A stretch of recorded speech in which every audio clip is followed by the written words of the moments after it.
Welcome to Time About the Movies, and as I said, we are at the halfway point of 2011, taking a look at the 3 films of July 1st, 2011. And of course, you gotta have, if it's 4th of July weekend, then clearly you gotta have a Transformers movie coming out. Transformers Dark of the Moon. You know, this is the 3rd installment of the Transformers series after Revenge of the Fallen, and the first Transformers movie broke records for 4th of July.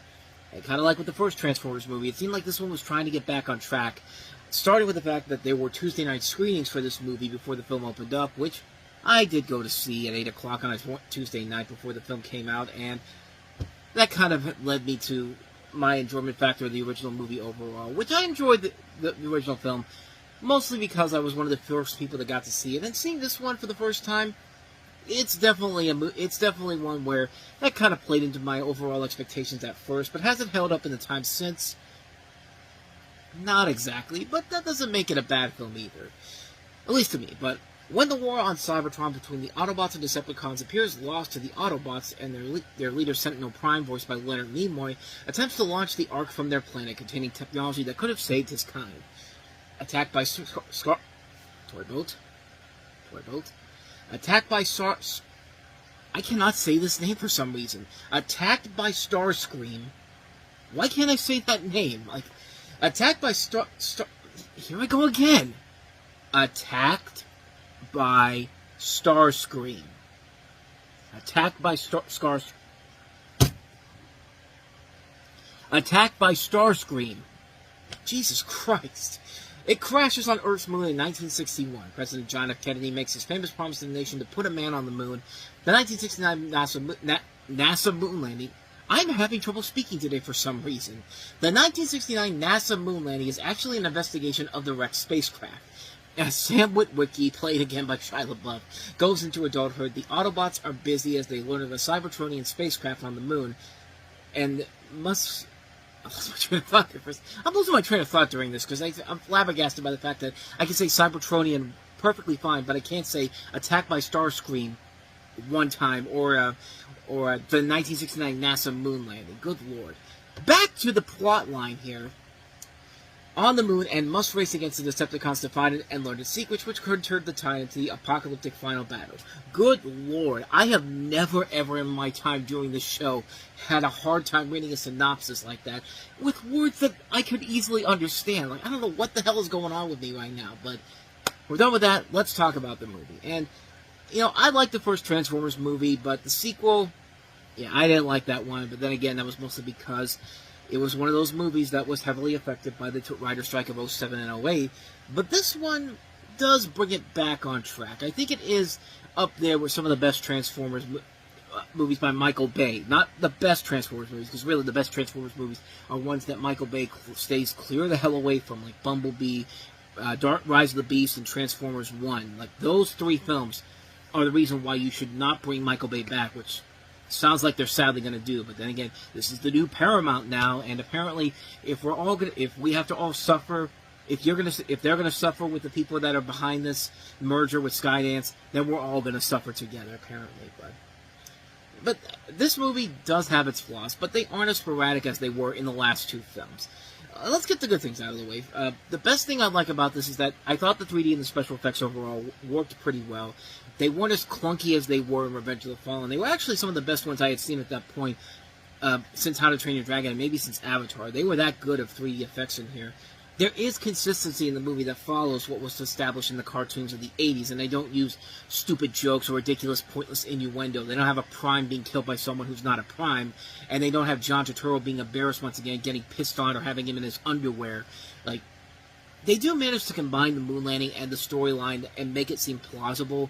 They actually did find a good job of getting a John F. Kennedy look-alike instead of getting a whatever the hell they were getting with George Bush in the first movie. And the cast actually does contribute here. Shia LaBeouf isn't doing his similar shtick. He's not screaming no all the time. He actually is doing something in this movie. And it's good to see Josh Duhamel and Tyrese Gibson back in here. John Turturro actually does have a big part in this movie that actually makes sense to the film's storyline. Some of the new additions I thought were pretty good, except for, of all people, Patrick Dempsey, who I thought was... I thought that he was really kind of just a bland, pointless side villain, I guess, because he's not really a villain per se, but, you know, he's not really adding much here to the table overall. People like John Malkovich, Ken Jeong, Alan Tudyk were just okay, I guess. They weren't too bad. I kind of would have liked to see more of Jeong in this film because he's always fun to watch in films like these. Frances McDormand was the one who kind of got on my nerve quickly, surprisingly. Like, she just randomly shows up out of the blue, and when you see her, she just she's just so obnoxious. And every time she's on screen, it's just like, look, you're an Academy Award-winning actress. I know you can do better than this, but why do you have to play a whining bitch in this movie? Like, that's all she does in this movie. It's just bitch about the fact that, oh, these damn robots, and, you know, the president's not going to like this whatsoever. Just like, shut up. Just shut up, please. Which is probably what I could say about the new side chick for Shia LaBeouf in this movie, because, you know, this is Rosie Huntington-Whiteley, and yeah, she looks hot, but again, she does absolutely nothing in this movie except to be Shia LaBeouf's new love interest, which, I'm sorry, she pales in comparison to Megan Fox. At least Megan Fox actually did something to help in those first two movies. Huntington-Whiteley doesn't do a damn thing in here, but just stares off screen looking at these obviously CG robots that are not there right now, but they will be when the movie comes out. And the movie literally begins with an ass shot of her for no particular reason except the fact that, hey, it's a Michael Bay movie, and we want to make you forget about Megan Fox, which, yeah, there was that big controversy with her and Michael Bay at the time, which apparently fell apart pretty quickly because 3 years later, she was in the Michael Bay-produced Ninja Turtles movie. So take that for what you will. But the bad things about the movie, Sam's parents, Kevin Dunn and Julie White, usually they were okay in the other movies, but they also got on my nerves really quickly because they just felt like they were there to be the pointless comedy relief. And every time they showed up on there, I couldn't take it, man. I mean, that was a thing that I got on my nerves really quickly. And the movie is way too long, which, yeah, back then I thought to myself, you know, 2.5 hours of sitting here watching this, yeah, this is clearly going to be the low point for the Transformers movies, not knowing that the next two films that Michael Bay would do would be over 3 hours long each. And what the hell was that? With over 3 hours long each. So, yeah, I guess I can give this movie a little bit of the benefit of the doubt that it's not as long as the next two movies are, but it still goes on way too long, easily. Like, overall, yeah, this is a very flawed film, but it's still a hell of a fun time overall. I think it does have a lot of good fun elements if you go in there. You know, it's in the summertime, it's hot outside, you go in there, grab a bowl of popcorn, shut your brain off, and just go on and have the time of your life, which is what the film offers here. The characters do contribute more to the action this time around. The action does kick ass. The 3D effects actually look pretty cool. It's everything Revenge of the Fallen was supposed to be, and it just wasn't. And yeah, seeing it on a big screen was pretty cool. Granted, when you watch it at home later on, it definitely loses a lot of its muster, but never to the point where I would say it's a bad movie. I mean, like I said, it beats the crap out of the last movie, and it certainly beats the crap out of the next two films we'll look at here, because sooner or later, Michael Bay will overstay his welcome with the Transformers movies, and that will make Paramount realize, yeah, you gotta go, and then the good stuff will start coming in about 7 years' time, so give it then. But, that's all I gotta say about that one. That's Transformers Dark of the Moon. So let's go ahead and move on to our next movie, and that is Tom Hanks back in the director's chair for the first time in 15 years, and also co-starring with Julia Roberts in a star-studded cast in Larry Crown. When they took away his job, They said it's because I didn't go to college. You're never too old to learn. it's got power. He took a chance. This is my first day of college ever. I love that. It's never too late in life Do you need a ride? to start living. You are way cooler than you appear. Larry Crown. I can see you. Rated PG-13 in theaters July 1st. Yeah, this movie surprisingly was nowhere near as good as it should have been, especially considering it's directed by the same guy that made one of my favorite movies of all time, That Thing You Do, which is a phenomenal movie, which he also starred in. So yeah, naturally I'm going to be excited when he makes his triumphant return in the director's chair, and Yeah. Not this time. Unfortunately, with all the people involved, this thing should have been a whole lot better than it actually was. But this is based off of a story about, Hank's time studying at Shabbat College, and it follows Larry Crown, who's a middle-aged man who unexpectedly loses his job and returns to education. And he ends up falling in love with Julia Roberts, and also features a cast that also includes a lot of notable names: Bryan Cranston, Cedric the Entertainer, Taraji P. Henson, Guba Mbatha-Raw, Wilma Valderrama, Pam Grier, Rita Wilson, George Takei, Rob Riggle, Ian Gomez, Rami Malek. Just a huge number of names in this movie. So you think that this film should be much better than it actually was. And sadly, it wasn't. It's not a bad movie per se, but for a movie with Tom Hanks, you expect a lot. For a movie with him and Julia Roberts, you expect a lot. For him to return to the director's chair for the first time since That Thing You Do, again, you expect a whole lot more from this. Not the most blandest, most mediocre storyline ever. I mean, this is a story that is not that interesting at all. And part of it, I think, is because it is a PG-13 rated movie, and it feels like a movie that's more appealing to the older demographic than the people who are actually watch young people that watch Tom Hanks' movies in the past. This just feels like a film that has no reason to exist, literally. Like, that's what Roger Ebert said when he reviewed this movie, and I completely agree with him. This literally feels like a film that has no reason to exist whatsoever. This feels like a pilot for a television series for CBS, but because it's Tom Hanks and Julia Roberts at the forefront of this, of course it's got to go to the big screen. And guess who Tom Hanks co-wrote this with? Nia Vardalos, the woman whose career peaked at My Big Fat Greek Wedding 10 years ago, and now she's just on fumes at this point. Yeah, here's the fumes at this point. I mean, granted, this isn't anywhere near as bad as Connie and Carla or My Life in Ruins. Those are bad movies, but this, as soon as I saw her name attached, it's just like, okay, we know that we're not going to get a good movie out of this, unfortunately, and it's a shame, man, because with all these people involved in here, you expect so much more from this, and it's just 2 hours of nothingness. You're literally sitting there for a long period of time going like, come on, get to the point already. What the hell? Like, literally nothing goes on in this movie that makes me want to say that you want to see it. And, like, it's a struggle to sit through. It's an unbelievable struggle to sit through. I couldn't believe how bad it was. I mean, again, I say bad, but it's just bland, mediocre, and for a movie with such names as Tom Hanks, Julia Roberts, and Bryan Cranston among the people involved in it, a movie like this should not be bland or boring. There should be at least an intriguing element to here. Tom Hanks very rarely misses the mark, but this is one where he really missed the mark here, not just as an actor, but also as a director, to the point where he has not directed a movie since then. And maybe That Thing You Do was simply just a one-trick pony, and one that, that was a great movie on its own merits. Maybe it's just simply that fact that he just really needs to maybe that was just a lightning in a bottle moment, and maybe this was the moment he realized, yeah, I'm really not cut out to direct these movies anymore. So, yeah, that's just my thinking behind that overall. But, yeah, this movie, unfortunately, it doesn't work. And for some people, for a movie with Tom Hanks, Julia Roberts, and the cast that this has, you expect so much more from it, and it's just not there, unfortunately. So, yeah, a hard skip on Larry Crown. So let's go ahead and wrap this up with our last one that we have here, and that is Monte Carlo. This is what's gotten me through the last 4 years of pep rallies, imagining myself walking along the Seine and standing on top of the Eiffel Tower. Do you mind if we order? Grace, go with Meg and Emma. Have a great trip. Paris. Nobody pinched me. The Junior Ambassador Suite offers luxury accommodation. Shut! I single-handedly chose the worst tour in all of Paris. They're leaving! And then the three girls get kidnapped by sex traffickers, and then they get a call from Liam Neeson saying, I don't know who you are, but what I do know is that I have a very particular set of skills that I've acquired over a very long career. Skills that make me a nightmare for people like you. I will look for you. I will find you, and I will kill you. And then it becomes a Taken sequel, which, let's be honest, would probably be a whole lot better than the Taken sequels that we did get.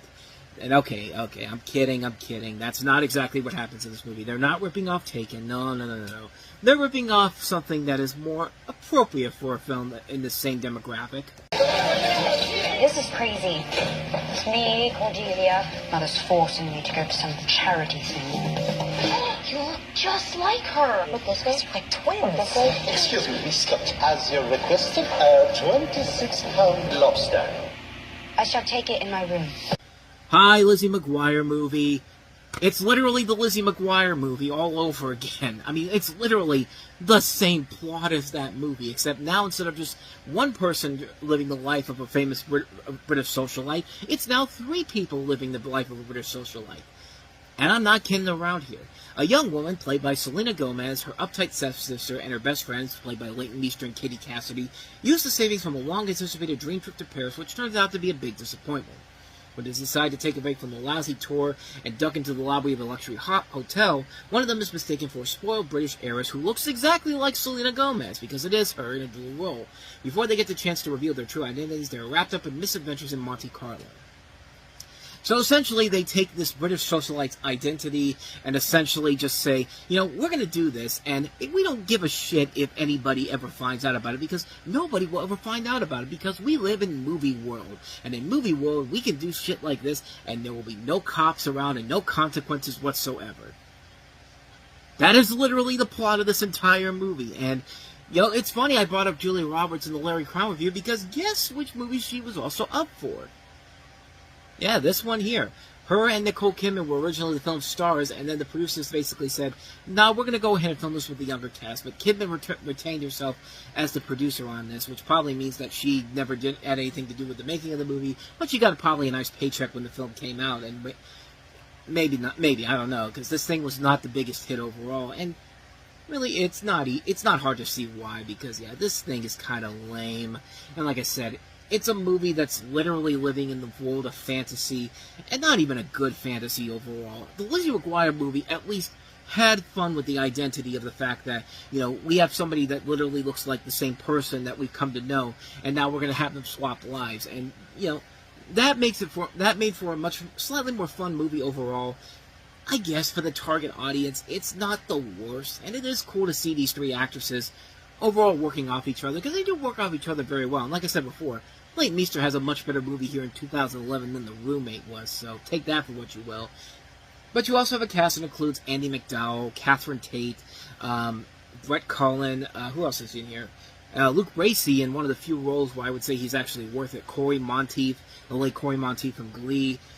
And like I said, it's not a bad movie overall, and I think it also helps because you have a director in Thomas Masucci, whose last movie I really liked was The Family Stone, that came out 6 years prior to this. That's still, I think, his best movie overall. And this one, I criticized it for being kind of a ripoff of the Lizzie McGuire movie, which it is, but it's a movie that's clearly not made for me. I'm not the target demographic, and for what the film did for its target audience, it's not bad. I mean, it really is. I've seen much worse movies that have been try to literally take this plot and do more with it, and it becomes obnoxious and annoying. This one does not become obnoxious and annoying, but it is kind of it's just not for me. It's a movie that, for its target audience of girls, I think they would enjoy the hell out of it. But for me, yeah, I'm just looking at it and going like, yeah, how many crimes are these women committing right now? Because you could tell, you know that if this is in reality, they would have arrested these girls right away, and who knows, they might have actually gone to the sex trafficking afterwards. But I don't know. I mean, I'm just making lousy jokes here. But yeah, overall, I wasn't a big fan of it. But again, I'm not the target audience for it. The target audience probably will enjoy it more than I would ever do. So that's Monte Carlo for you. Gotta trim some of the fat around here. What? I want you to fire the fat people.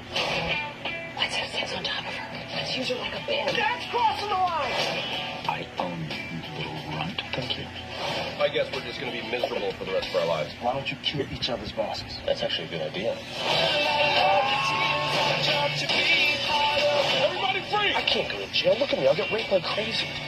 I'd get raped just as much as you would. Horrible Bosses. Rated R. Starts July 8th. And welcome to Time About the Movies. We are taking a look at the two big new releases of July 8th, 2011. We're starting off, of course, with the biggest of the 2 new releases, and that is Horrible Bosses.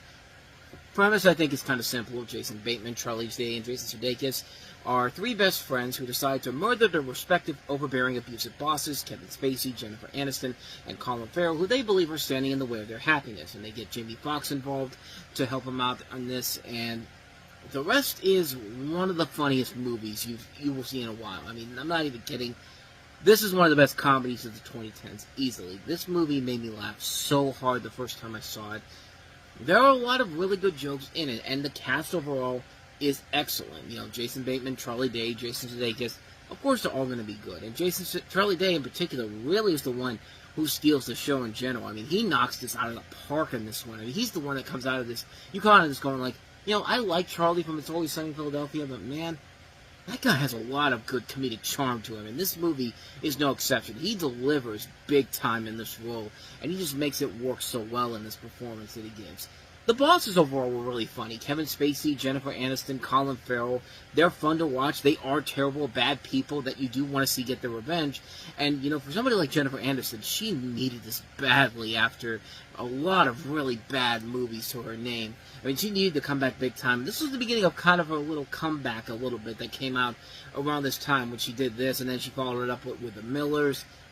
You know, a nice return to form for her, and I'm glad to see that she's actually being funny again in a movie like this. But, you know, Jamie Foxx is pretty good, too, with a great name for his character, Motherfucker Jones. I mean, what more can you say about that? I only think that Samuel L. Jackson was probably the option for that, the only option for that, but he turned it down, so they said, who do we get next? How about Jamie Foxx? Okay, that'll work. This is directed by Seth Gordon, who, again, like Jennifer Aniston, needed this after 4 Christmases, just... Whoa, that was a bad movie. And then writers John Francis Daley, Jonathan Goldstein, and Michael Markowitz do a great job of adding in these really funny moments with a predictable plot overall. And that is kind of the only flaw of the movie, is that it is kind of predictable how you think it's going to pan out. And the ending overall I thought was kind of a bad cop-out, but at the same time, it doesn't take away from the overall enjoyment of the movie. I still had a really good time watching this. It really is one of the funniest movies I've seen in a long, long time. It's a film that is very funny, very clever, very hilarious, very over the top. And if only they didn't have to ruin it with a terrible sequel 3 years later, which, yeah, they ruined it with a terrible sequel 3 years later. It was literally the same movie over again. I mean, it was literally the same film. But we'll save my full thoughts on that for 2014. But, yeah, they destroyed Horrible Bosses pretty quickly after that, unfortunately. But the original Horrible Bosses is still a fantastic film. One of the best comedies I've ever seen. What more can you say, man? Horrible Bosses, terrific, terrific film. So let's go ahead and move on to that other comedy that came out this weekend, and that is Zookeeper.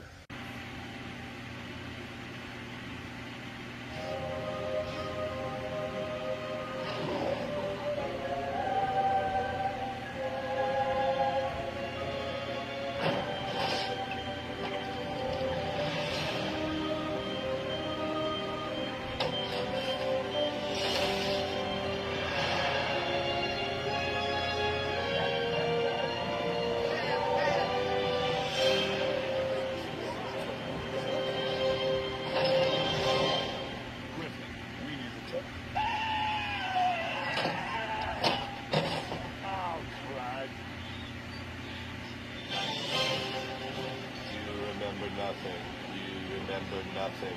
I totally think this is working.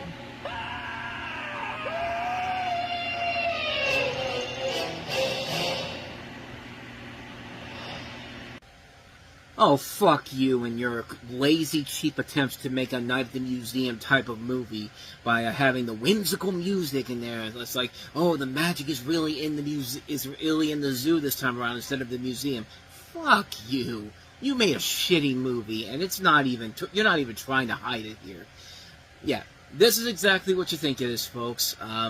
Kevin James stars as an unlucky zookeeper and the talking animals at a zoo who break the silence to help him find love. And, you know, he's engaged to Leslie Bibb in the beginning, but, you know, when he goes to propose to her, you know, she decides, oh, I don't want to do that because you're a zookeeper, and now you're a lazy zookeeper, and I want to go find somebody who has a job that'll pay for my needs more importantly. Like, she's a bitch. I mean, she's literally a bitch who literally dumps this guy because of his job. Like, isn't the point of being married the fact that you're willing to stand behind somebody that you love 100%? Like, no matter what kind of a job situation they're in. Like, this is really stupid from the beginning. This is before the animals even come into play here. But when the animals come into play, it gets worse. It gets much, much worse because, yeah, the comedy never gets going. The jokes are terrible. star-studded voice cast in this movie. Cher, Nick Nolte, Adam Sandler, Sylvester Stallone, Judd Apatow, Jon Favreau, Faison Love, Don Rickles. This is the last thing he did before he died. Congratulations, Don. You wasted your entire career as an insult comic by doing something that insults your film career, your entertainment career in general, by saying yes to this pile of garbage. I mean, this is a terrible, terrible fucking movie, man. It's lazy. The jokes aren't funny. That trailer alone, with nothing but screaming Kevin James and a screaming elephant, because we don't care about it. Because like most of the movies this summer for kids, we don't care about entertaining all of you out there, not just the kids, but the parents who are going to be forced to watch this pile of garbage. No. We're doing this to shut your kids up for an hour and a half. We feel like we've completed our mission. Thank you for your money, and I hope your kids are miserable for the rest of your life, for the rest of their existence. I mean, that's how bad of a movie this thing is, and this is just how bad nearly the entire 2011 kids movie film slate for the summer was. Is because we've been getting nothing but garbage after another. Mr. Popper's Penguins, Judy Moody and the Not Bummer Summer, Cars 2, Monte Carlo, and now there's yet another really bad kids film. You know, almost coincidentally, kind of like what's been happening this summer, with the one exception being, the two exceptions being Lilo and Stitch and Elio, which nobody went to go see Elio, bastards, but yeah.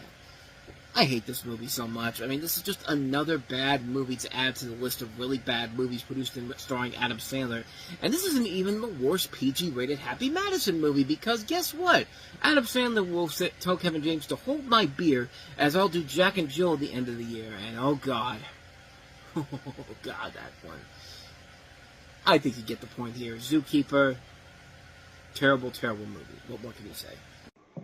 Harry Potter. Allowed your friends to die for you, rather than face me yourself.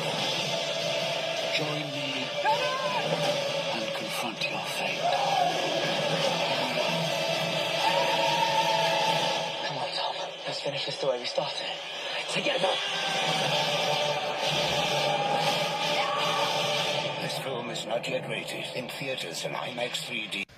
Welcome to Time About the Movies, where we come to the biggest weekend of the year, July 15, 2011, with two big new releases, at least one gigantic release. The other, we'll eventually get to it, because, you can already tell I'm riled up about this decision, but we finally have gotten to a weekend I've been waiting for ever since I started this show. But let's begin, of course, with the biggest new release of the weekend, which is, of course, Harry Potter and the Deathly Hallows Part 2. And after the events of Part 1, Harry, Ron, and Hermione try to end Voldemort's plans once and for all, and the film leads up to the long-awaited battle between Harry and Voldemort, where there can only be one. Here we are, born to be kings with it. Okay, I'm sorry, this is not Highlander, but where one of them, of course, can live forever. Even though that's literally the plot of Highlander, and yeah, a Highlander can live forever, and yeah. This is exactly what it's basically, essentially what this is what Harry Potter's basically come down to this moment here, and like I said, I said before that I wasn't the biggest Harry Potter fan when it first started. I didn't get into the books until very late on, and even then, I didn't read the books up until well after I watched the movies, and even the movies, I didn't really get into them until this movie came out in with Deathly Hallows Part 1. It's actually, I can't remember if it was Part 1 or Part 2. I think it was Part 1, actually, but as I was watching Part 2, I really I didn't see the other Harry Potter films up to that point, but despite how little knowledge I knew back then, I still really enjoyed the hell out of this movie. And even now that I've seen all the Harry Potter movies and also the Fantastic Beasts films, which I would like to avoid those movies, but we'll eventually have to get to them in 2016, starting in 2016, but I still really enjoyed this. It's a very satisfying conclusion to this long-running franchise, and even though at that point I had only seen a couple of films, you still feel really emotional for the characters. These are very likable characters that you've come to know and love, and you really do get behind their cause and want to see them succeed at the end of the storyline. And like I said, because this is a two-part movie, obviously the first part's not going to be as good as the second part is. The second part, of course, has delivered everything that the first film probably was promising overall, but it's arguably, it's easily, not even arguably, easily a much better movie than the first film is. The special effects and the practical effects are nicely spliced together. The action sequences overall are still kick-ass. It's a very satisfying story, combining all the elements from the previous films and tying up all the loose ends of the series, even though it doesn't go as chaotic as something like Spider-Man 3, where they try to tie up all the loose ends, but the story just goes way too over-the-top ridiculous, especially the dance scene with Peter, where he beats up Mary Jane for no particular reason. But this does a fantastic job at wrapping the series up and giving this epic end to a series that began 10 years ago, and has completely gone a whole different direction than a lot of people were expecting when these films began. Remember, these films began as kids' films, with Chris Columbus taking the helm, and the people in this movie, when they were little kids, and people thought this was going to crash and burn, and it changed the game in terms of how to turn a best-selling book series into a blockbuster film franchise, and we've seen how that's done. The third act overall, I think, is one of the best third acts I've ever seen, maybe even better than Return of the King. And the final minutes perfectly sum up the entire series in general, wrap it up nicely, gives us a great and fitting end to these characters and to the series, and end it on a good note that we really don't need to see any more from this universe in general. But, of course, Warner Brothers wants more money because Harry Potter's their big cash cow. So, of course, let's hire J.K. Rowling, who has never written a script before, to create a series that is completely irrelevant to what has been done beforehand with the Fantastic Beasts series, which, like I said, we'll delve more into that in a couple years' time, but all those movies are terrible. Even the first one was really such a major disappointment. I was expecting so much more from that after watching all the movies at that point. And, yeah, the Fantastic Beasts is a terrible franchise of films. Why do we even need it to be a franchise? You could have just ended the series there, and it would have been perfectly fine. But no, we have to keep it going because the money that these things bring in, baby, that's pretty much all the reason why they did this. And, yeah, needless to say, those movies are terrible. But again, we will delve into those later on down the road. Let's praise the Harry Potter series itself because, yeah, the Harry Potter series itself is absolutely amazing. It's a series that has gotten better as the series goes on. As the kids get older, the stories get more intriguing and much more interesting. As the movies keep going, the darker elements start to come into play. It's no longer a kids' movie. It's a story that you're following from these young kids at the beginning to these adults dealing with adult problems, and it works very well to the T here. It's a very good movie. It's an incredible conclusion to the series. It's easily one of the best movie experiences of the year, and it does not fail on the hype that it built up. I mean, this is the perfect conclusion to the series in general, and because Harry Potter was so successful, everybody was going to do a two-part film for their conclusion from this point going forward. I mean, that's literally what they were planning on doing with Twilight, which we'll get to later in the year, which, again, another series that failed miserably at doing the two-part thing. Hunger Games did it too, which was much better than Twilight, but still not as good. But regardless, Harry Potter and the Deathly Hallows Part 2 is absolutely amazing. Now, if you're smart, you're not putting your movie anywhere near this film because, of course, this is going to gobble up the box office. Of course, everybody's going to want to go see this movie ASAP. You would be really, really stupid to put another film based off of another popular children's book from Britain in this slot here. And okay, I've built this up long enough. Let's talk about why releasing Winnie the Pooh on the same weekend as Harry Potter is one of the stupidest decisions in Disney history. And that's saying a lot.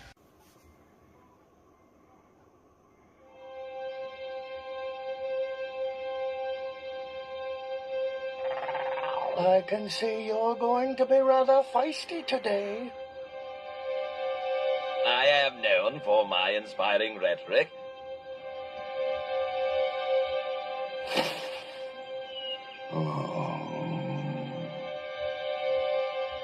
Blickety blue!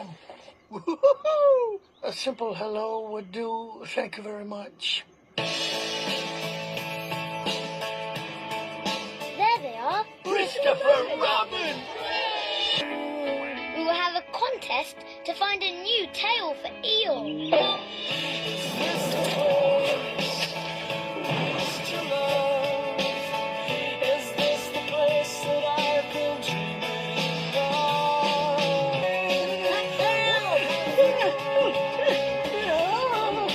Yes, well, the thing to do is issue a reward. Gesundheit.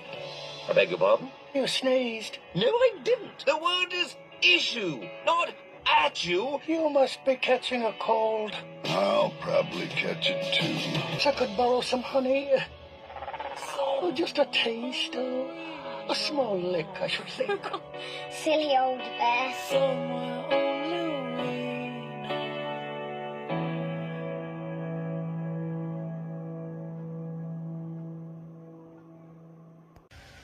Just why? Of the stupidest decisions that you could do as a studio. You look at Harry Potter and you think to yourself, yeah, Harry Potter's going to probably clean up the box office, but you know what we could do? Let's go ahead and put Winnie the Pooh deep in the summer season, and when it flops, we can be just like, well, we don't know what we were doing. We're just really stupid by thinking about that. And yeah, it's unbelievable that Disney did this and completely botched this film's chances of making any money at the box office, because yeah, not surprisingly, it crashed and burned. And you could make the argument that, well, if you released it, you could make the argument that, well, maybe Disney didn't know. It's just like, you're opening on the same weekend as Harry Potter, not just any Harry Potter movie, the conclusion of the Harry Potter franchise. And you're going to put this out there and be shocked when it doesn't do well. Yeah. I have a feeling that Disney did this on purpose. You know, you could have put this out in February with, like, the other Winnie the Pooh movies, and it would have still done a hell of a lot better at the box office. And I say it didn't do well, but yeah, $50 million. It still made $50 million off of a $30 million budget. I mean, it's not like Disney's bigger 2D flops that they had at the time. You know, like Treasure Planet or Home on the Range or Brother Bear. Like, it's not onto those levels, but considering everything that Disney was doing at that time, when they were slowly but surely coming back after a rough start to the 2000s, you expect a whole lot more from that. And it's a real stupid decision to put this movie out on the same weekend as the most anticipated film of the year, and then be shocked when the film doesn't make any money. That's their fault for doing that. That's what is. If there's one thing I hate about this movie, it's not the movie itself. It's the decision by Disney to put this out in the middle of the summertime and then be shocked that it didn't do well. What did you think was going to happen? That's all the negativity I have towards this movie. Sort of. We'll talk more about that in just a second, but let's talk about the movie itself, because the movie itself is absolutely amazing. You got Winnie the Pooh, once again, voiced by Jim Cummings, Tigger, voiced by Cummings as well, Rabbit, voiced by Tom Kenny, which I'll get to him in just a little bit, Piglet, voiced by Travis Oates, Owl, voiced by Craig Ferguson, Eeyore, voiced by Bud Lucky from Toy Story 3, Kangol, voiced by Christina Anderson Lopez, who would later go on to create some very memorable songs a couple years later in Frozen, and Roo, played by Wyatt Dean Hall, embarking on a quest to save Christopher Robin, played by Jack Bolter, from an imaginary culprit. The film is based on 3 stories from A.A. Milne's original stories. And this really was a fantastic movie. It was one of the more enjoyable experiences I had for a pretty mediocre summer when you really look back on it. It's such a good movie. And it's just great to see a 2D animated movie on the big screen again. Top-notch animation. They're going to put their best efforts into it. The voice cast overall is good. Jim Cummings is, I think, one of the great voice actors we have today. And of course, how can you go wrong with Craig Ferguson as Al? I mean, Craig Ferguson can make anything funny. Even in something bad, he can make something funny. And he's great as Al in this. The music is nicely done. There's great songs by Zooey Deschanel, who was going to have a big successful film later on in the series later on in the year with New Girl, which was a big hit, which became a big hit for Fox. And I really do think she's very underappreciated, not just as an actor, but a singer too. And she does a lot of great versions of the Winnie the Pooh songs. The opening song for this, the theme song, she's great doing the song for this. People forget that this woman can sing and be much more than I think people let on. You know, everyone just thinks of her as that woman who looks like a deer in headlights every single time in Elf or The Happening. Well, she's not that. She's much more than that. She's very entertaining, not just as an actress, but as a singer as well. Now, there are a couple things that did bug me a little bit. One of the things, as much as I like the voice cast, and as much as I love Tom Kenny's another one of those great voice actors, I really don't think he was suitable for Rabbit. Like, every time I hear Rabbit in this movie, the first thought I think to myself is, oh, that's SpongeBob SquarePants, or that's Cupid from the Fairly Odd Parents, because he literally sounds like Cupid from the Fairly Odd Parents. Just listen. Might be something over by the park. Oh, thank goodness one of us is up there. I was worried we'd be stuck here forever. Yeah, I found something. Here. What? Oh, well, that's a lovely flower, Piglet. Yeah, I thought so too. Yes, Piglet, it's very nice. Perennial. But I think we need something longer. Longer? Of course. How silly of me.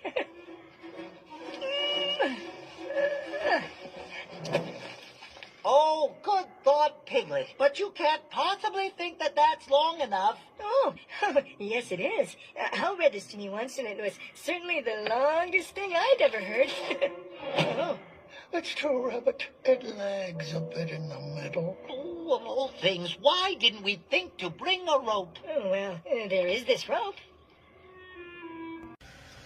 Yeah, it's a little, I mean, it should be a little more distinctive, or something that's not something where you could figure out that, oh, this is that person, this is that, it's just like, I don't know, I mean, I didn't think he wasn't bad in it, but it was very distracting right away. But in terms of negative things towards the film itself, one of them wasn't even really about the film itself, you know, they had a short that played at the beginning of this called The Ballad of Nessie, which I honestly thought was kind of boring. I mean, the animation looked nice, and you got Billy Connolly doing the narration for it. But besides that, I thought the story and the way it ended wasn't that impressive. It felt kind of like a waste of time. And the big thing that bothers me about this is that it's way too short. Like, I read that the film was supposedly feature like 5 different stories, and they had to cut it down to 3 stories. And because of that, this is only a 63-minute movie. This thing's barely an hour, barely an hour, honestly. You know, this is right up there with Land Before Time, but at least Land Before Time crammed in enough stuff to make it seem like that it wasn't like you were sitting there for only an hour. Like, as soon as you get to the hour mark, you realize that the credits are starting to roll. It's just like, is that it? That's really the end of the movie? And not including the short, which is that additional 6 minutes. So you get like a near 70-minute movie. And I really thought the film was going to be longer, but I don't know. I don't know if they thought that the 2 stories they were going to add in here weren't going to help the flow of the movie. But I really would have liked a longer movie in this case. It's one of the few times where I would say a longer movie would do this a whole lot better than just having it be this one movie that's literally an hour long. Like, it's 11:21 right now. I guarantee if I pop it on right now, I could be done by 12:30 at this point, which would make a whole lot of sense because 70 minutes time, but you get the idea. But one of the things I liked about the Winnie the Pooh stories is that they have never been updated or modified for the children of today. They usually have stayed the same from the very beginning. There was an exception in the Tigger movie segment for where they did the Family Tree song, where they had like satires of the Jerry Springer Show and just random pop culture references. This movie smartly doesn't do that, and I think that was the right way to go with it. It stays tried and true to the original Many Adventures of Winnie the Pooh, which makes this kind of the second film in that Disney Animated Classics theme, which back then was actually pretty rare. You very rarely had a sequel in that list. I mean, the only one was The Rescuers Down Under, but then, of course, with Frozen and Wreck-It Ralph became big successes in Moana. Of course, they're going to start adding more to the list there, but this movie really is a terrific film, and I love the way that Winnie the Pooh has essentially stayed the same way as it's always been. I give credit to Disney for not trying to ever change the characters for a new generation like what Fox did with Alvin and the Chipmunks. I mean, those aren't the same Alvin and the Chipmunks that I grew up with as a kid. And even the people that grew up with them from the very beginning, back in the 50s, can look at the Alvin and the Chipmunks they had in these movies and be like, yeah, this is not the Chipmunks I grew up with. Hashtag not my Chipmunks if you want to go down that route, but this really was, Winnie the Pooh, though, really was one of the best movies I saw that year. It's a sweet, overall enjoyable movie. Despite the short running time, the movie is a lot of fun. The music is great. Seeing 2D animation on a big screen just makes it worth it in the end. It's the same old Winnie the Pooh we come to love back on the big screen again. And it just feels right. It felt absolutely right. Everything about it felt right except the placement. Like, seriously, what were you thinking putting this movie on the same weekend as Harry Potter? That's my last time I'm going to bring it up here, but it's a question that will still baffle me to this very day. Disney will make so many baffling decisions. They've made so many baffling decisions in their history in the past. They're going to make more in the future, guaranteed, but this is right up there with some of the worst decisions they've ever done. And trust me when I say, that's saying a lot. Whatever happens, stay who you are. Not just a soldier, but a good man. How do you feel? It's all right.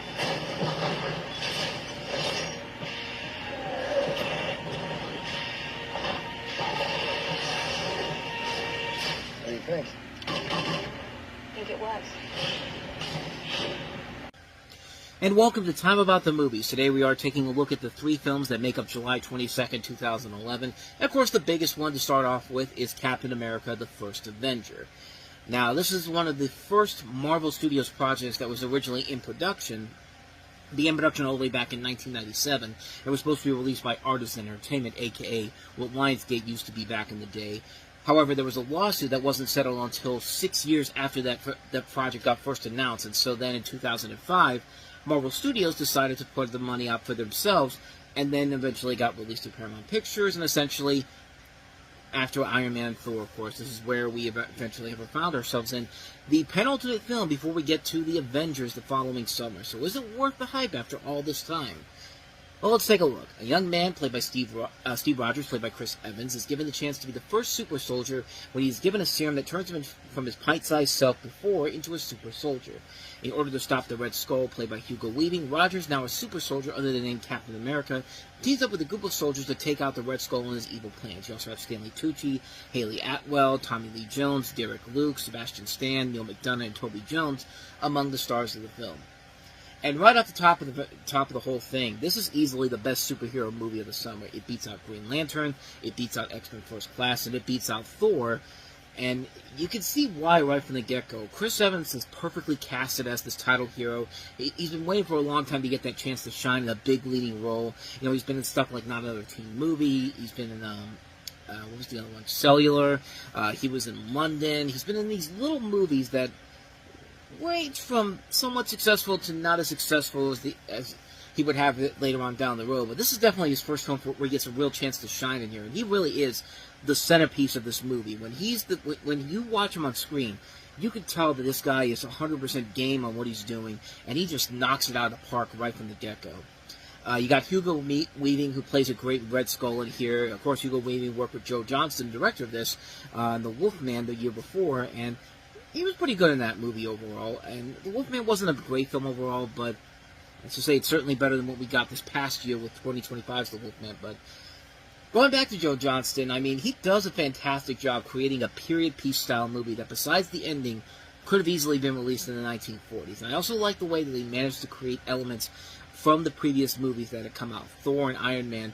They put them into this movie, and it feels like, even though those films took place much later in the future, you could still see little bits and pieces of elements from those 2 other film series in Thor and Iron Man, and it plays it out very well here. And if there was some complaints I had about the film, it really is the final ending of the movie, where Captain America realizes that he's been asleep for 70 years and that he's in modern-day New York.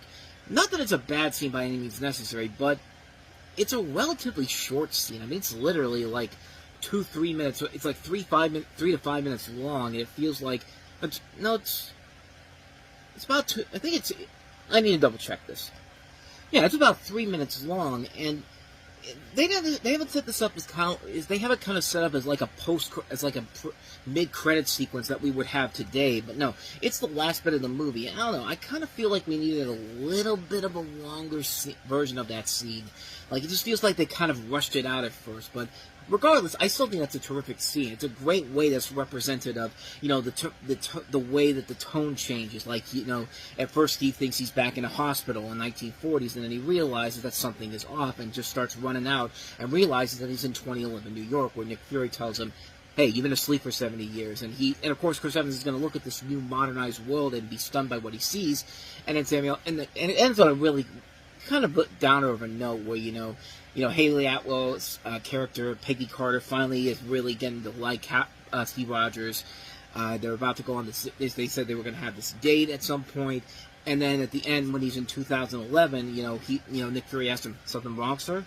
I mean, not just the fact that he's in a different time period, but Chris Evans, his performance of that last line of, I had a date. Like, again, that's why he's so great in this role. He nails every single line that he has in this movie. I mean, he's perfectly casted in here. He does this so well. This is a terrific film. The music overall is really good. This is Alan Silvestri, and it also has a great score by Alan Menken, too. Not a great song by Alan Menken, not the score, but Alan Silvestri does the music for this, and he would later do the Avengers score.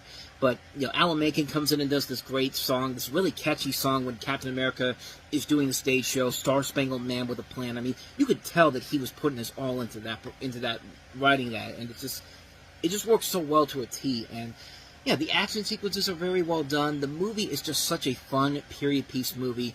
The way they kind of set up the Tesseract for the next movie, I love that scene in particular where, you know, Cap throws the Tesseract off of its thing, and the Red Skull's just like, "What have you done?" And then the Tesseract starts to have these mystical powers showing up, and it basically just sends him to what eventually he'll be in the Infinity War, into this other dimension, not other dimension, but the place where Gamora and Black Widow die. I can't remember what it was. It's been a while since I've seen Infinity War. Nowhere is what it's called. Knowhere. Yeah, I completely, like I said, it's been a while since I've seen the last two Avengers movies. I need to get going on that because we got the next one coming up next Christmas. But yeah, I like that. I like that sequence overall. The movie overall is just a good, fun time. It mixes in the comedy nicely. There's lots of fun little gags here and there, fun little jokes here and there, fun little one-liners, like the great moment where the kid, you know, the soldier that kills Stanley Tucci's doctor, you know, Cap goes after him, and there's this great scene where the guy grabs his kid, and he's just like, "I'm gonna throw him in the water, keep you distracted." And the kid's and when Cap's about to go save him, the kid's just like, "Go! I can swim!" Like stuff like that works overall. This is probably one I watch a lot. Like, it's one of those ones where I watch it over and over again. It's just a good one. It's just one that I keep going back to. And I like the other Captain America movies better, but this is one that I really do like watching over and over again. You can tell that they're putting everything they can into this, ending a slate of some really good MCU movies for this first part of their first phase of their universe, which is going to wrap up with the Avengers, which has a little teaser at the end of the movie for that film in particular, and of course it would lead to something great that we're going to get to in 2012. But this film overall is really good. I really enjoyed the hell out of it. It's one of my favorite movies I like to watch in the MCU. It just shows how good these movies were right from the get-go with Captain America. I mean, all of them have been pretty good. Brave New World might be the weakest one, but it's not a bad movie by any means necessary. It's still a really entertaining film, and I like the transition that they did with that movie. But of all the ones that I like to watch over and over again, Captain America: The First Avenger is that one I like to go back to more and more. Every time it's on TV, I pop it on, and I never get tired of it. It's just such a terrific, fun film. It delivers what it promises, and it gets you excited for what the big crossover that they've been promising is coming within the next year. And it's just, what more can you say, man? Captain America: The First Avenger, definitely one of my favorite films in the MCU, no question about it. So there you go. That's my thoughts on Captain America: The First Avenger. So let's go ahead and move on to our next movie, and that is Justin Timberlake and Mila Kunis starring in Friends with Benefits. Me, I don't like you anymore. You have like really big eyes, and that freaks me out. Thank you. Two friends. I'm emotionally unavailable. I'm emotionally damaged. I haven't seen you at the meetings. Do the expected. No emotions, just sex. Why can't they figure this out? Oh, there it goes. Swear. In the summer's most unexpected comedy. You guys going out now? It's just sex. That never works. From the director of Easy A. Are we getting too old for this? Is it your special time? They have an act for that. Wait. Nope, good to go. Friends with Benefits and more. I still really think it's kind of funny that the two stars from Black Swan, Natalie Portman and Mila Kunis, both had competing Friends with Benefits comedies coming out in this year, and one of them is literally called Friends with Benefits. And yeah, the plot here, let's put it this way. It's No Strings Attached, minus Natalie Portman and Ashton Kutcher, plus Mila Kunis and Justin Timberlake. That's Friends with Benefits for you. Both movies basically have the exact same plot. Justin Timberlake plays this art director for a website that when he's given a new job in New York to be the art director at GQ. And there he meets Mila Kunis, who's a recruiter at a job agency. Both of them have just come out of bad relationships, as you see in that commercial there. Emma Stone breaks up with Justin Timberlake, and Eddie Samberg breaks up with Mila Kunis. And so they decide to have an emotionless and commitment-free just sex relationship. And here's the thing about this particular movie, is like, when it comes to these two movies, No Strings Attached, I think, is the far superior movie, which is hard to believe because it's coming out in January, and usually January is a dumping month. But in this case, January actually had a pretty good Friends with Benefits comedy. I'll give the movie this. There are funny moments in there, and some good dialogue for it, but honestly, I was really bored watching this movie. There are points in this movie where I almost fell asleep when I first saw it. It's because those points were so boring, but I'll give the movie this. The chemistry between Timberlake and Kunis is very well done, and they really, literally do feel like friends who just want to have sex with one another. The dialogue can be very well written. I mean, well written. Is toy boat? Well written. There we go. And the supporting cast, including Woody Harrelson, Richard Jenkins, Jenna Elfman, Patricia Clarkson, they're doing a pretty good job here. There's actually a couple of pretty good flash mob sequences they did in this film, especially the second one. Like, I know that, like, some of you may not remember when we were on that flash mob boon, and I'm not really much of a flash mob person, but just watching that and seeing the whole thing play out like they do here, it's very well done. And somebody that even, like me, who's not really a big of a fan of that type of stuff, I can still find some enjoyment out of it. But some of the things I didn't like about the movie is that it pretty much is a straight-up rip-off of No Strings Attached, which has a much better it's a much better film that has a better plot execution than this film does. And my biggest problem with the movie is, you know, these two leads talk about bad romantic movie cliches in this movie and how they will never be caught dead doing something like that, and surprise, surprise, they end up doing it at the end of the film. Like, they talk about this type of stuff, and it's just like, you know, there's a way to do this there's a way to do this that's actually funny, and this way just doesn't do it in here. And I'm so sick and tired of the misunderstanding cliche. And it's just like, we don't need to have this in every single movie because it's a waste of time, and it keeps us away from the final climax of the movie. Like, even though I didn't like Just Go With It that much, I'll give it this. I like the end of that movie so much that it didn't do that bullshit where something happens and the two leads have to go their separate ways and spend 10 minutes wondering what they want to do with their life and get better and before getting back together at the end. Just Go With It doesn't do that, and I'll give it that. Even though that's not a great movie, I'll give it that. It had a better ending than this thing does because it just goes on and on and on. It's just like, get on with it, man. Come on. I mean, I can think of a better way to end a romantic comedy without using that cliche. I'm serious, that needs to die like the plague. Think of something new and creative, for God's sakes. And yeah, this has some really good dialogue to it, a couple good funny moments here and there, and some great chemistry between the two leading stars. But honestly, watch No Strings Attached. It's a much better movie, and they have more funny moments in that film than this film does. This one just didn't work for me. And this is directed by Will Gluck, and Will Gluck is not a bad director per se. This is actually probably one of his lesser films he's made as a filmmaker. This one just didn't do it for me. It's just a real dud of a film. I was real disappointed by it. I was expecting so much more from it. So that's Friends with Benefits. So let's go ahead and move on to the last one we have here, and that is Another Earth.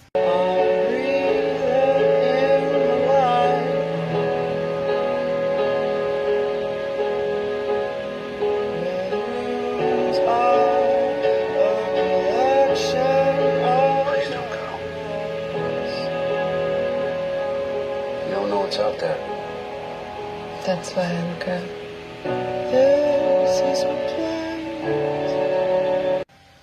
So in this movie, tragedy connects a young woman and a shattered music professor as an exact replica of Earth is discovered. And that's pretty much all I can give you, because the rest of the plot here would be spoiling the movie. Let's talk about this actress, Britt Marley, because she's kind of interesting. She's been around for about 20 years now. And this was the first time that a lot of people really recognized her in anything, because, you know, she had done this, and then later in the year she would do The Sound of My Voice and also The East. And then she'd be doing these little these big indie projects, and never got a chance to do anything really big until very late into the decade with Netflix's The OA, and then later, and just recently she did Hulu's A Murder at the End of the World, which I thought was actually really good.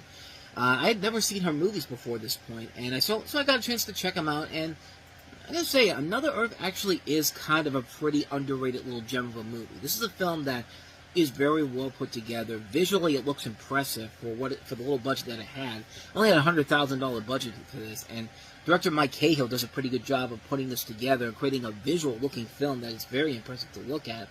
You also have Robin Lord Taylor, who would later go on to star as Oswald Cobblepot in the series Gotham. William Mapplethorpe, who does a pretty good job playing John Burroughs. The casting overall is pretty solid, and the film is very impressive and beautiful to look at. That great scene of Britt Marley's character looking at this other Earth in the sky. I mean, it's a really impressive looking film in general, and I think it is a very solid film overall. Sometimes it can get a little too pretentious for its own good, but never to the point where it gets boring. It's not like what was one movie? Terrence Malick's most recent film, The Tree of Life. It's kind of on that level, The Tree of Life in a way. That's the kind, it's definitely in that type of a category of a film, and not like the other pretentious Terrence Malick movies he would do later on down the road. This is a film that is very much an impressive feat to look at overall. It really does keep your eyes onto the screen and keep you invested in the story going on. I think it's a terrific film. I think it's a very impressively made film. Definitely a very underrated film indeed. One you should definitely check out. So yeah, I highly recommend checking out Another Earth. The desert, like I've been dropped out of the sky. Where'd you get your bracelet? I don't know. The hell? He knows where they are. He's just after remember. I'm ready to get your people back. Come on! We have one advantage. They underestimate you. And welcome to Time About the Movies. Today we are taking a look at the 4 films that wrap up July of 2011, July 29th to be exact. And we are starting with the biggest of the new releases, and that is Cowboys and Aliens. This is based, like I said, based off of the graphic novel of the same name, and it's set in the southwestern United States in a retro-futuristic version of the 1870s, following an amnesiac outlaw played by Daniel Craig, a wealthy, powerful cattleman played by Harrison Ford, and a mysterious woman who must ally to save a group of townspeople who have been abducted by aliens. And there's a lot of notable people on this film, not just director Jon Favreau, not just the cast. It includes, Daniel Craig, Harrison Ford, Olivia Wilde, Sam Rockwell, Paul Dano, Noah Ringer from The Last Airbender the year before. But this is written by Roberta Orci and Alex Kurtzman, Damon Lindelof, Mark Ferguson, Hawk Ostby. Steve O'Derrick wrote the story for this. It's produced by Brian Grazer, Ron Howard, Steven Spielberg. So yeah, there's a lot of people involved in this movie. So yeah, obviously, the film has a lot of high expectations going into it, especially with Jon Favreau coming off of the Iron Man movies. And the idea sounds really cool enough that it could stand on its own merits, but this is one of those movies that's more style over substance. Because, yeah, the action sequences are pretty cool. The special effects are pretty good as well. I give the movie credit for not being one of those movies that are post-production 3D hell type of films, so I don't have to use the graphic this time around. But with all that said, though, the script overall is rough. It's a movie that the script is rough, but not only that, the tone is just way too serious. And for a movie like this, you have to have the right mindset of a pulpy. You have to have the sense of a pulpy type of series, but not that serious type of a film. Like, Wild Wild West didn't work because it went too campy for its own good. This one doesn't work because it takes itself too seriously for its own good. You have to have a combination of both ways to make something like this work. And sadly, it's just not here in this movie. And really, I don't think it's Jon Favreau's fault. The guy is trying his best here. And he isn't doing a bad job directing the film. I mean, the guy shows that he has a range with different genres, not just with comedies, but also with blockbusters like this. I mean, he is putting the best effort he can into this, but like I said, the film is just way too serious for its own good. And it's just kind of like, tone it down a little bit, guys. It's Cowboys and Aliens, for God's sakes. Like, this should not be that hard of a concept to make interesting. And it just didn't work in the end. It was a movie that had a lot of hype built up to it, a lot of potential built to it, but like I said, they took it way too seriously, and the film just kind of catapulted itself pretty quickly to a point where it just became unbearable almost immediately. And it's just like, I really felt disappointed watching this, because I was really expecting a whole lot more from this with the casting that they had in here, the director, Jon Favreau, good people working on this film, just a lot of good ideas, but unfortunately, the tone and the screenplay is so bland, and the tone is just way too serious for its own good. Like, they've tried so hard to make modern Western blockbusters like this. I mean, as I mentioned, Wild Wild West, and we're still a couple of years away from Disney's The Lone Ranger, which tried to do the same thing. And just last year, we had Jonah Hex, which also didn't work. So, I mean, I don't know. Maybe just the idea of trying to mix sci-fi and cowboy and Westerns, maybe that wasn't enough in general to save the film in general. But again, it would help if the tone wasn't as serious as it was before. Like, I don't know why anyone would want to do this, but if you wanted to try this again and do something like, remember that show Wild West Cowboys of Blue Mesa?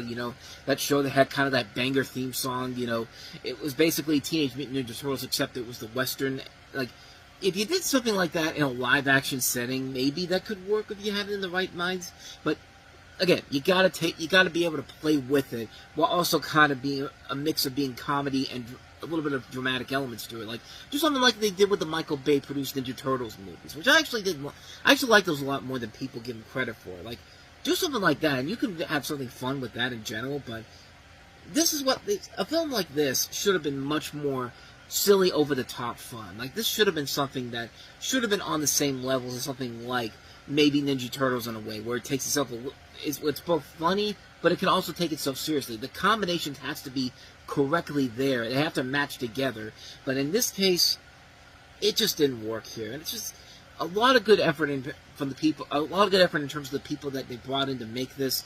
But sadly, the end result was just not a good film overall. It's a disappointment too, a major disappointment with everybody involved in here.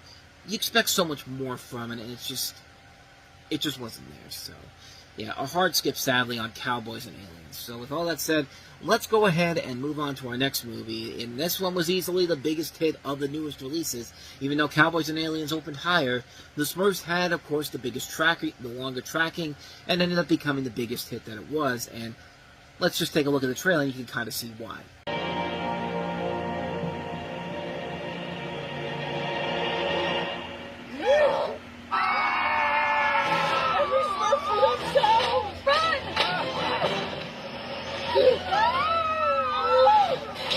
We're being attacked! Do not be fooled by their cuteness! They're friendly. That's right, ya pasted giant. Yeah, apparently that's the way to sell these kids' movies back then, you know. Just have nothing but the actors screaming at the top of their lungs, because screaming is considered funny, apparently. And, yeah, you remember the year was when Roger Gonzalez first did Scooby-Doo, and they had that great teaser trailer that really kind of took everyone by surprise, because everyone thought there was a new Batman movie, and then when they actually showed who it actually was... Throughout the ages, there has been one hero protecting mankind wherever he is needed. He moves in shadows, cloaked in mystery, and now he will be called upon yet again to save the world.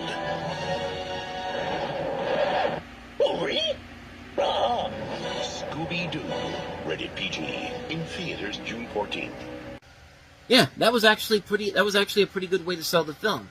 The film was not great, but it was at least a good way to sell the film. They tried to do the same thing again, this time not only ripping off a Batman movie, but let's rip off the marketing campaign for 101 Dalmatians, the 1990s version. And this was their end result of that. Prepare yourself for something big. Something magical. Because next summer, our world is about to get Smurfed in 3D. Once again, screaming is considered funny. No, it's not. But anyway, this is The Smurfs, the live-action animated feature film adaptation of the popular characters from the 1980s, created by Peyo. Were more well-known back then for the 80s TV show produced by Hanna-Barbera, and had been away for a long time since then. There have been many attempts to try to make a movie version of The Smurfs ever since the original show ended, and then nearly 25 years after the show ended, this was the end result of that. So when the evil Gargamel, played by Hank Azaria, chases the tiny blue Smurfs out of their village, they tumble from their magical world and into ours. So yeah, it's the enchanted formula, literally the enchanted formula, because guess where they end up? In New York City, in the middle of Central Park, just 3 apples high and stuck in the Big Apple. The Smurfs must find a way to get back to their village before Gargamel tracks them down. And they come across is this couple played by Neil Patrick Harris and Jayma Mays. You have Tim Gunn in here because he was a thing with Project Runway. Sofia Vergara is also in here playing Patrick's boss in here. Stacked voice cast, because apparently that's the only way to sell the Smurfs is by having a stacked voice cast, because you've got Jonathan Winters as Papa Smurf, Katy Perry as Smurfette, Anton Yelchin as Clumsy Smurf, Fred Armisen, Alan Cumming, George Lopez, Jeff Foxworthy, Paul Rubens, John Oliver, Kenan Thompson, B.J. Novak, Wolfgang Puck. But at least they have a couple of veteran voice actors in John Kassir, Tom Kane, and Frank Welker. So I guess I got to give them credit for at least hiring those people there. But mean, this is about what you expect for a movie like this. This is that type of film where you watch it and you think to yourself, yeah, ripping off Enchanted, ripping off the fish out of water concept, basically ripping off Coming to America. Coming to America is pretty much the same premise. Let's take a character from his normal world and bring him to New York City. Except he's not a cartoon character; he's a prince of a country, and it's literally the same premise here. And yeah, it's not a great movie overall. However, having seen what just happened recently with the Smurfs in their fourth attempt to get it right, with another CG animated movie, and they failed again, they somehow made this movie slightly better than I would have said back in the day. Because yes, this is not a good movie, but at least to its credit, it's at least trying. It's at least trying to do something with it, even though it's something we've seen done to that before. Yeah, I'm not going to say this is a great movie per se. I'm just going to say that it's not as bad as I remember it was back in the day. Because when I saw it back in the day, it was about what I expected it to be. Just kind of a lame animated CG hybrid, an Enchanted knockoff. And it is pretty much that. But to its credit, unlike the other Smurf films we've gotten later on down the road, especially with the animated ones, you can at least tell that this one, some effort was being put in there. I mean, you could tell there was at least an effort of ambition put into it. Like, Hank Azaria, I think, is the best thing about the movie playing Gargamel. That's the one thing I think that is rock solid in this and in Smurfs too, because like he knocks it out of the park as Gargamel. Like he's great in this. Like he's the one guy that gets it. I mean, it's essentially pretty much the equivalent to David Cross in the Alvin and the Chipmunks movies, or Andrew Daly and Yogi Bear. Like he's that one guy who knows the assignment and knows what type of movie he's in, but he's at least going to put his effort into it. And he does put his effort into it overall. I mean, everyone else is just fine, I guess. Neil Patrick Harris, and like I said, I've said this time and time again, it's hard to make Neil Patrick Harris unlikable and somebody who gets so on your nerves. And in here, he's fine. He's not the same Neil Patrick Harris that we come to see in. He's not Barney Stinson. He's not the guy from Harold and Kumar. But in the performance in the role he's given here, he's at least trying. He's at least trying to bring something to this. Just like, hey, my name's attached to this. I'm going to go ahead and do something here. The voice acting is fine. I mean, the only ones that I really thought were kind of the strong ones were Jonathan Winters as Papa Smurf, and also Anton Yelchin, who plays Clumsy Smurf. There is kind of this subplot about him where, Papa Smurf thinks that, because he sees a vision of the future where Clumsy fucks everything up, the visions are never wrong, and then by the end it's just like, oh, the visions can be wrong sometimes. Just like, it's a stupid concept overall, but at least there was some effort being put in there in that levels. But like I said, I'm not going to say that this is a great movie by any means necessary, but considering the Smurfs 2 and the 2 CG animated movies, which the thing that bugs me most about when they do the Smurfs is that they try so hard to knock off the Minions with the first couple of Smurfs movies, and then when Trolls was the big thing, now it's all of a sudden, oh, we got to make them like the Trolls characters. Just like, how about you just make them like the Smurfs? Why is it so hard to make a Smurfs movie without making these characters seem like the most obnoxious characters ever? Like, it doesn't make any sense whatsoever. Especially with this last movie, I have no idea. Like, I have no idea what the hell they were thinking when they made this new film. Because as I said in my review for this, which I'm going to go check that out, I have it up there in the corner. But the whole idea of the Smurfs is that, you're not supposed to make these Smurf characters seem like just obnoxious, annoying characters. Like, everybody in that movie, the last movie, was kind of obnoxious and just did not fit. Rihanna playing Smurfette, that was just bad casting overall, and you're gonna have to put her at the focal point of the problems with that movie, because she was the main producer on that movie. She was in control of the soundtrack for that movie. She's part of the biggest problem with that movie, and yeah, she's got a distinctive voice to her because she's from the Bahamas, and like, that voice coming out of a Smurf like Smurfette just does not fit whatsoever. I don't know what the big deal. I don't know why they have to decide, like, of all the people that we got to cast in this movie, Smurfette has to be played by whoever the most popular singer is at the time, because this was Katy Perry, and then the Smurfs of the Lost Village, it's Demi Lovato, and of course the most recent film, it was Rihanna. It's just like, I mean, Katy Perry's fine in here, I guess, but Other than that, though, yeah, this is about what you think it is. If there's one good thing that came from this thing, in general, it was the Smurfs Christmas Carol special that actually came out later that year, because it was actually made by people who made the 80s show. It was in 2D animation for the most part. Yeah, it had the 3D bookends, but it felt like I was watching the old Hanna-Barbera show again. Like, the animation was actually really good, the humor was actually really good, the voice work they got in there was pretty good. I mean, that's the best thing this movie ever did, was at least give us the Smurfs Christmas Carol special, which I highly recommend checking out. Again, I did a video of it just recently, so, again, check that out in the corner right there. But other than that, though, this is still not a great movie, but it's at least the most tolerable of the Smurfs films, and trust me, that's saying a lot. This is like the equivalent to the Alvin and the Chipmunks movies, where all four of those live-action films are so terrible, but the first one is still the best one of them. It's still the best of the four, except not as good as nowhere near as good as the real great Alvin and the Chipmunks movie, which was the Chipmunk Adventure.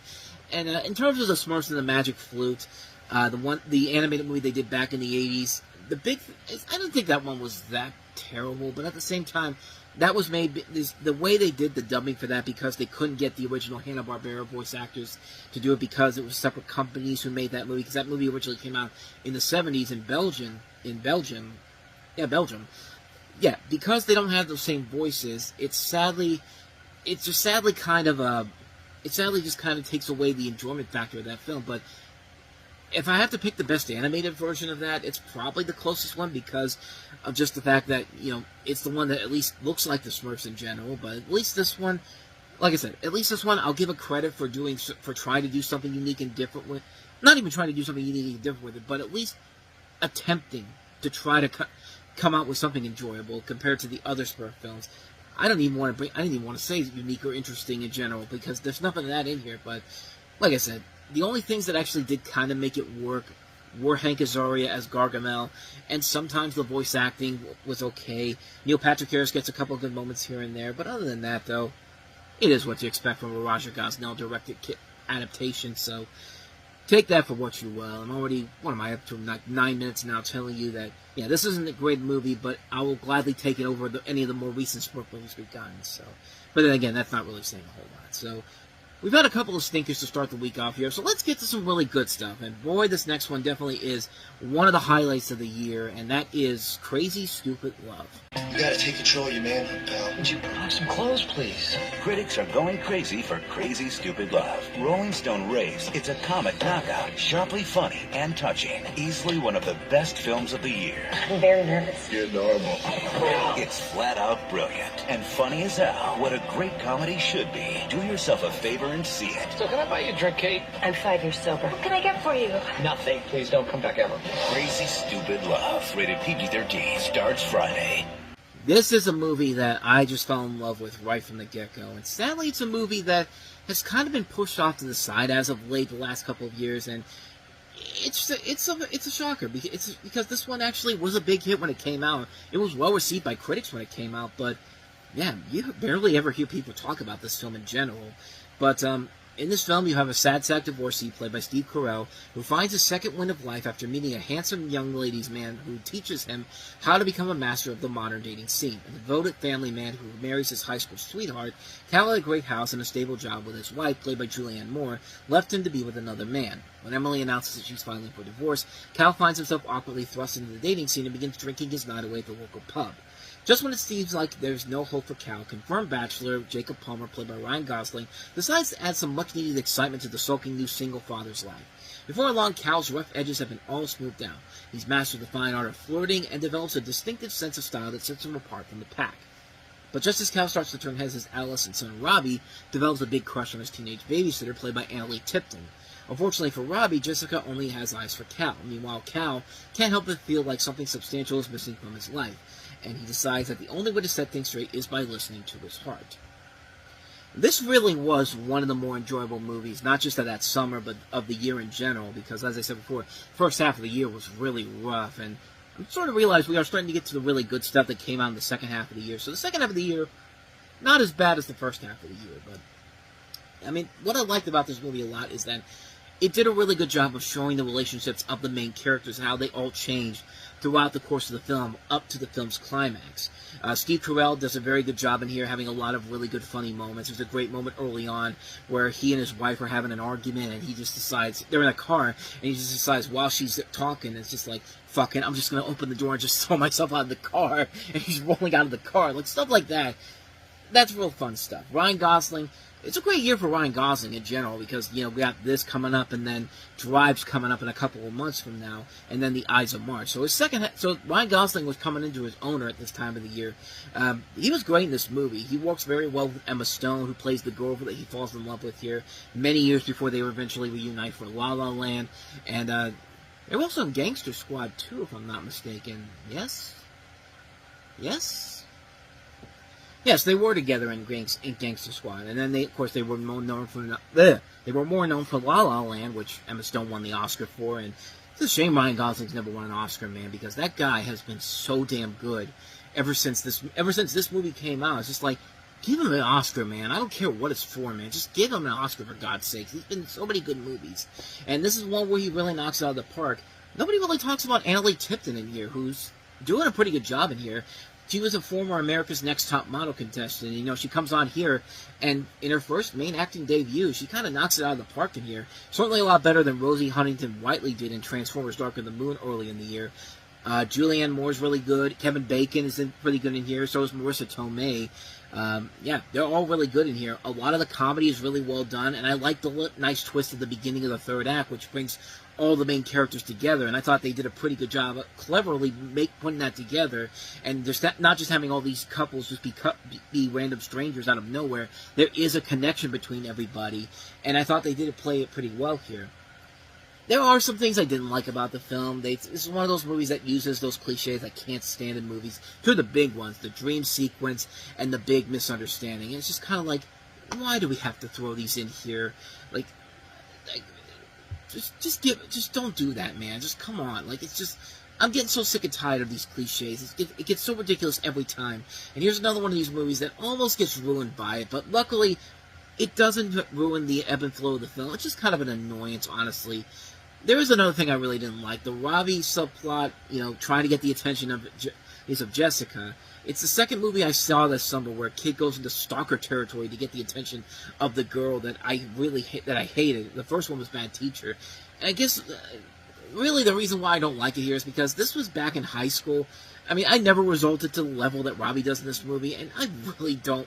I mean, I was like this back in high school, and I never was to this extreme when it came to finding a girlfriend and all that, but I don't need this shit thrown back in my face again, man. I've grown since then, the 14 years since this movie came out, and Bad Teacher too. It's just like, I don't want those bad memories back in there again.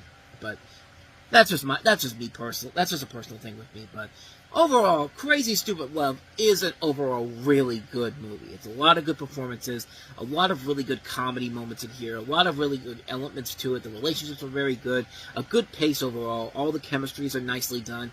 And I'm glad to see Steve Carell doing more than just the straightforward comedies again. And he would start doing more dramas from this point going forward, because later on he would do Foxcatcher, which, you know, was the first time he ever got nominated for an Academy Award, which is a terrific film that we'll eventually get into here. But I like his work in Little Miss Sunshine and Dan in Real Life, and I like to see him branching out, not just being the funny guy in these comedies and all that, but proving that, hey, he's got the dramatic chops to make it work. And lo and behold, he's got a chance to make it work here, and he pays it off big time. So I really enjoyed the hell out of this movie. Crazy Stupid Love, easily one of my favorite movies of the year.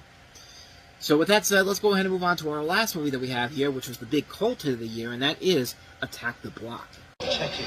Lovely fireworks, tsunamis, alien invasion. Of course it is. Let's get to the block! Quite sweet, really. Thinking probably aliens. You need to get off the streets, sucking a block. Got no credit. Got one text left. Too much madness to spin in one text. We have to call the police. You'd be better off calling the Ghostbusters, love. Attack the Block in cinemas May 11. So in Attack the Block, it follows an unlucky young woman and a group of tough inner-city kids who make an unlikely alliance to try to defend their turf against an invasion of savage alien creatures, turning a South London apartment complex into an intergalactic war zone. So imagine kind of a mix between Shaun of the Dead meets I guess you could throw in a little bit of World's End there, because the World's End kind of took a little bit from this movie in particular. Coincidentally, one of the stars of the movie is Nick Frost, of course, part of that Cornetto trilogy, and Joe Cornish was one of the directors on this. And I think this was actually... Was this his directorial debut, or was this yeah, this is the first movie he ever directed, but he would do... I'm looking at stuff overall. He has done a lot of great stuff overall. Later in the year, he's going to be one of the writers on The Adventures of Tintin. He wrote Ant-Man, and he also directed The Kid Who Would Be King, a criminally underrated film that sadly came and went when it did. But we'll save that for 2019. But this movie, this is a film that I really enjoyed the hell out of. I think a lot of people really were surprised on how good this really was, because this is a very interesting film, and a very intriguing film in terms of, like, the concept of taking Shaun of the Dead and making it about aliens in general, and having these people come together to defend their block from these aliens on Guy Fawkes Night of all nights. And like I said before, you get to see early instances of young actors who are going to become known more for their science, is more in different sci-fi franchises. John Boyega, of course, a couple years before he eventually broke out in Star Wars: The Force Awakens, and Jodie Whittaker many years before she went on to become one of the Doctor Who's. But yeah, this is a really good film, and a very cheap film, too. I mean, for the visuals that they have in this movie, they do a pretty good job of creating this world that actually doesn't feel like it's fake, despite the low budget they had on this. And yeah, it's a funny movie. The action sequences are really cool. The visuals are very impressive overall. You do get attached to these characters fairly early on. It kind of has the same feeling of something like a Super 8 also in there, too. And yeah, it's a really amazing film. It's an intriguing film that keeps you on the edge of your seat. It can be very funny. It can be very intense. The action's pretty good. It's a very good film overall that sadly didn't get the attention that it deserved at the start, but it's gone on to have this cult following over the years, and it's led to a lot of these big stars in general that came out of the woodwork out of it. So yeah, this is a film that I would definitely recommend checking out if you have not seen it already. Definitely check it out. Attack the Block. You will not be disappointed by it.